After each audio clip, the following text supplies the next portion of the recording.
નમસ્કાર, આપ જોઈ રહ્યા છો નેશન પ્લસ ન્યૂઝ. હું છું આપની સાથે હેતલ ભગત. વડોદરા શહેરના કાળુપુરા વિસ્તારમાં આવેલા બ્રાહ્મણ ફળિયા ખાતે શિવ પંચાયત યજ્ઞનું આયોજન કરવામાં આવ્યું હતું. પરમ પૂજ્ય વાસુદેવાનંદ સરસ્વતી સ્વામી મહારાજના પુણ્યતિથિ ઉત્સવ નિમિત્તે લગભગ 80 વર્ષ જૂની શિવ પંચાયત યજ્ઞ કરવાની પરંપરા છે. વડોદરાના કાળુપુરા વિસ્તારમાં આવેલા બ્રાહ્મણ ફળિયા ખાતે શિવ પંચાયત યજ્ઞનું આયોજન કરવામાં આવ્યું હતું. પરમ પૂજ્ય વાસુદેવાનંદ સરસ્વતી સ્વામી મહારાજના પુણ્યતિથિ ઉત્સવ નિમિત્તે આયોજન કરવામાં આવ્યું હતું. વિશ્વ કલ્યાણની પ્રાર્થના સાથે શિવ પંચાયત યાગ, દત્તયાગ અને પારાયણને પૂર્ણાહુતિ થઈ હતી. હવે પુણ્યતિથિના દિવસે આરાધના પૂજા યોજવામાં આવશે.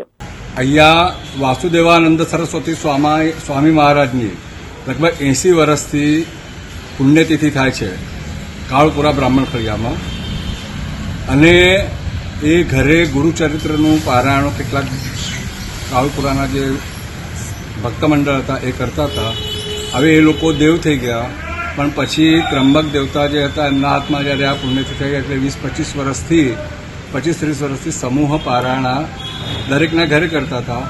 પણ કેટલાક હમણાં 15-20 વર્ષથી 25 વર્ષથી આપણા ઘરે અહીંયા આ ગુરુચરિત્રનો સપ્તાહનું પારાયણ 15-20 બ્રાહ્મણો બેસીને કરે છે.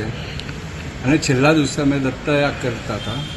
આ વખતે ભગવાનની પ્રેરણા થઈ છે અને શિવ પંચાયતન યાગ, દત્તયાગ અને સૂર્યયાગ, ગ્રહયાગ આમ બધું આયોજન કરી આજે એની જ્ઞાન સપ્તાહની આજે પૂર્ણાવતી છે.